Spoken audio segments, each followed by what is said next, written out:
अस्सलाम वालेकुम नाजरीन। उम्मीद करती हूँ आप सब खैरियत से होंगे। अगर आपने मेरा चैनल अभी तक सब्सक्राइब नहीं किया तो पहले इसे सब्सक्राइब करें और बेल आइकन प्रेस करें ताकि आइंदा आने वाली वीडियो आप तक आसानी से पहुँच सके। दुआ ज़ारा की शेल्टर होम से एक न्यूज़ सामने आई है, वो मैं आपके साथ शेयर करना चाहती हूँ। नाजरीन, जैसा कि आप जानते हैं कि ज़हीर गैंग ने एक बच्ची अगवा की, दुआ ज़ारा अगवा की, ठीक है। उसके पीछे मास्टरमाइंड उसकी माँ नूर बीबी थी, तो अभी तक किसी की पकड़ में नहीं आ सकी। नूर बीबी के पीछे एक स्ट्रॉन्ग ताकत है। वो बहुत से सियासतदान और बहुत बड़े अदारों के साथ मिलकर भी इन पर हाथ नहीं डाल सकते। ऐसा क्या है कि इस नूर बीबी पे हाथ नहीं डाल सकते?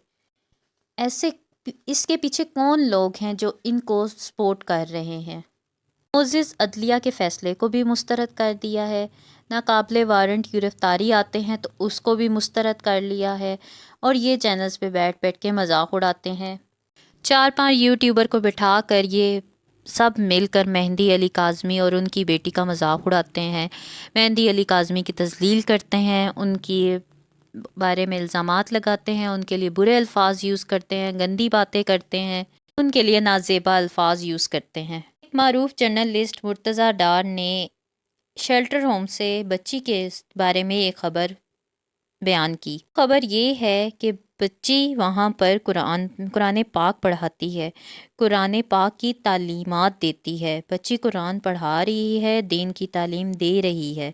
ये सब दीन की तालीम चमक छल्लो ने या नूर बीबी ने तो नहीं सिखाई होंगी। ये तो उन वालदैन की तरबियत है, मेहंदी अली काज़मी और उनकी बीवी की तरबियत है, जो बच्ची को कुरान पाक बचपन में कुरान पाक सिखाया और आज वो कुरान पाक बच्चों को सिखा रही है शेल्टर होम में।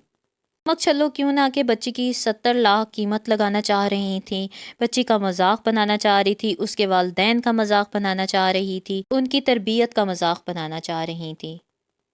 चाइल्ड प्रोटेक्शन होम में बच्चे कुरान पाक की तालीम हासिल कर रहे हैं और इस बच्ची से फैज़याब हो रहे हैं। बच्चे कुरान की तालीम सीख रहे हैं, बच्चे सुनते रसूल के तरीके पे अमल कर रहे हैं और सुनते रसूल के तरीके इस बच्ची से सीख रहे हैं। जैसे मेहंदी अली काज़मी और दुआ की वालदा ने बचपन में सिखाए हुए थे। ज़हरा वहाँ पे पढ़ भी रही है और अपने से छोटे बच्चों को पढ़ा भी रही है, अच्छे माहौल में रह रही है। वो बच्चों की गेम्स होती हैं वो सब खेल रही है, जैसे कि लूडो खेलना, पर्चियाँ निकालना। ज़ाहिरी बात है कि वो एक मासूम बच्ची है। जब वो मासूम बच्ची है तो वो बच्चों वाले ही खेल खेलेगी कि चमक चलन इसने फ़ैसले अभी खुद नहीं कर सकती। शादी जैसे फ़ैसले वो खुद नहीं अभी ले सकती। इसी तरह पाकिस्तान और इंडिया का मैच हुआ। ज़हरा ने सब बच्चों के साथ बैठ के मैच देखा और दुआएं की कि पाकिस्तान की जीत के लिए।